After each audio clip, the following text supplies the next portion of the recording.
Hello everyone, welcome to Something's Cooking with Alpa, and garlic bread rolls are just simply amazing. I love to make them when I'm having some super salad, and if you're worried that you need an oven to make this, don't stress. We are going to make it on stovetop using just simple griddle. So let's look at the ingredients that you're going to need to make this. We're going to need about 2 cups of all-purpose flour, that's maida, 1/4 cup of milk, this is whole milk.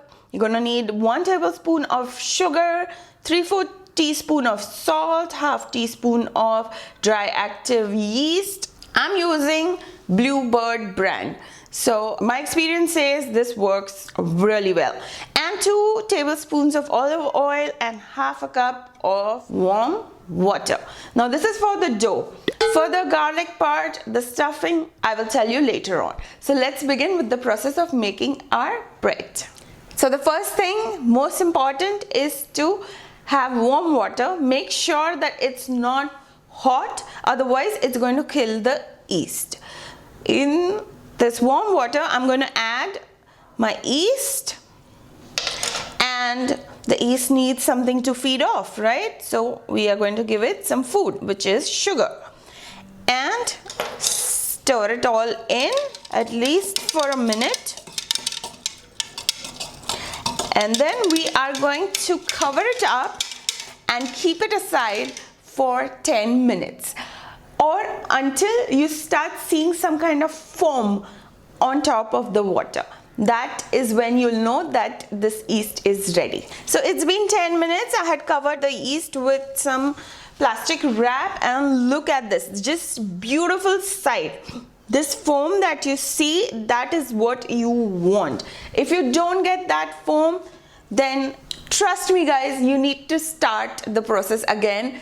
Because if you don't get this foam, your bread is not going to get that soft and fluffy, and you really need this. So trust me on that, and let's now start with our process. So in our all-purpose flour, we are going to add our yeast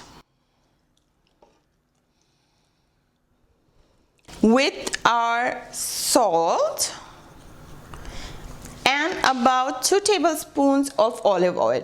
Now guys, if you don't have olive oil, you can just use any other regular oil. Don't worry about that.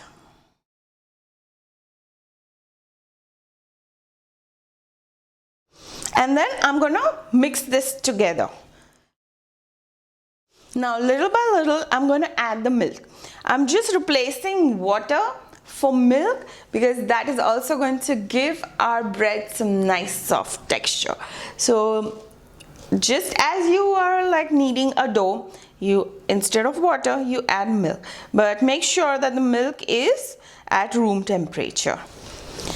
And now guys, you just need to knead this for at least 8 to 10 minutes. It's been 10 minutes and I was kneading the dough all the while, and you know that your dough is ready when you push it back and it basically bounces back. That is the sign that your dough is really nice and fine, and it is nice and soft. Now I'm just going to show you how to fold it. So you basically just keep going like this, make it into a round ball. And I've already oiled my container in which I'm going to keep my dough to rest for the next 2 to 3 hours. Now guys, my favorite place to rest the dough is in a casserole, and keep it where I will not have to worry about any kind of air. So my favorite place is to keep it in the microwave. Do not turn the microwave on. It is supposed to be off. I'm just keeping it there so it does not have any draft. And now it's time to tuck our dough in our casserole and wait it out for 2 to 3 hours, or till the time it doubles in volume. I want to show you how to make the filling. For the filling, we need some butter, some garlic, and then we have taken some chili flakes, black pepper, and some Italian mixed herbs. This is for the filling. I'm also going to show you a bonus filling. For that, we are going to need some onions, olives, and jalapenos. So let's quickly begin. So in the butter, which is almost at room temperature, it's pre-melted. So that is what you want. You want it to be a little melted. I'm going to add all of the garlic. Oops, I am so messy. So now I'm going to add the mixed Italian herbs and some chili flakes. Now guys, if you don't like spicy food, you can skip this step. And some black pepper. And then just mix everything in together. Our garlic filling is ready. Now let's keep this aside. And let's look at our dough. Our dough has been sitting for about 3 hours. Look at that. It has not just doubled, but it has tripled in the quantity. So now I'm just going to punch it like this. And now it'll go down. And then we just collect the dough like this. And then roll it out again like this. And then I'm going to try to divide this into half. And the reason I did that is because one dough will be enough. It will make quite a lot of garlic rolls for today for me, and I'm going to keep the second dough in the fridge. It'll last for a day or two in the fridge, and whenever you want to make it again, you can just keep the dough outside for an hour or two and you will be ready to work on the dough the next day. So let's cover this dough up and keep it aside.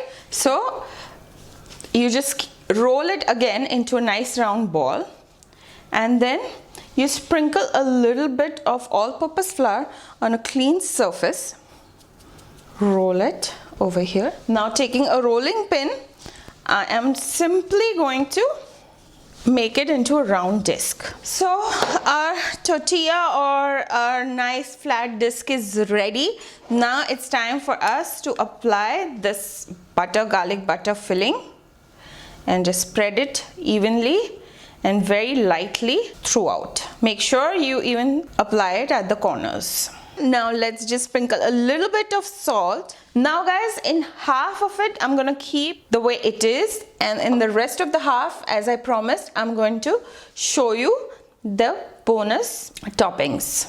So you just spread some onions like that, followed by the olives and then by the jalapenos. So we are done over here, and now it's time for us to just plainly, simply roll this. Just make a very tight roll like that.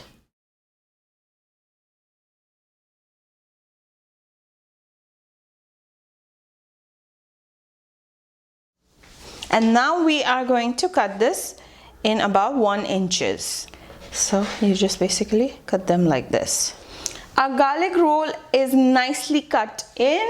Now I have just simply buttered our pan on which we are going to place our garlic rolls. Now make sure that you use a thick bottom pan. If you don't have one, then double layer. So put a griddle underneath a thick bottom pan.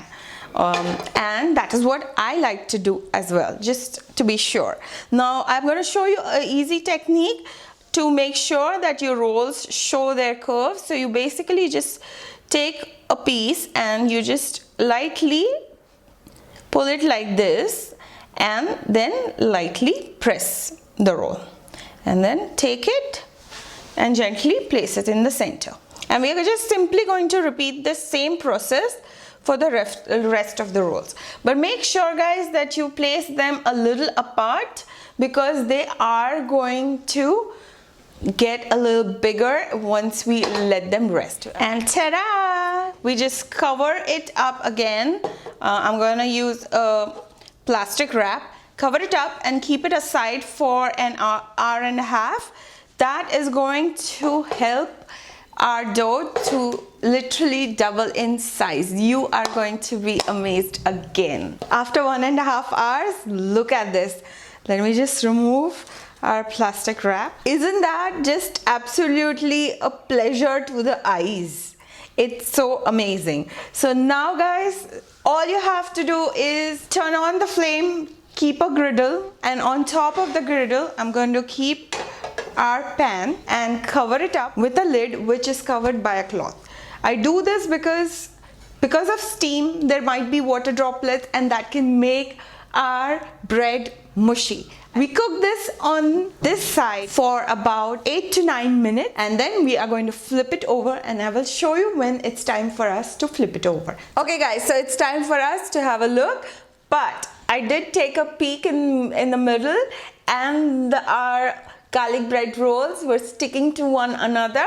I used a knife to separate them out, like gently I just went piercing like that and separated them out. So now it's time for us to have a look. Oh my god, they are really looking amazing. Look at them. Perfect. It's time for us to now just simply turn them around. Okay guys, it's been about 3 minutes. Now I'm gonna have a look and let's see if the bottom side is cooked in, and this is pretty perfect.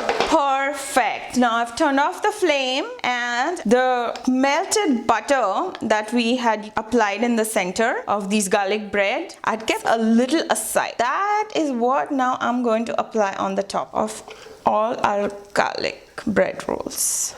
So battering is done and now I cannot wait. I am digging in. I am going to go in and have my piece of garlic bread roll.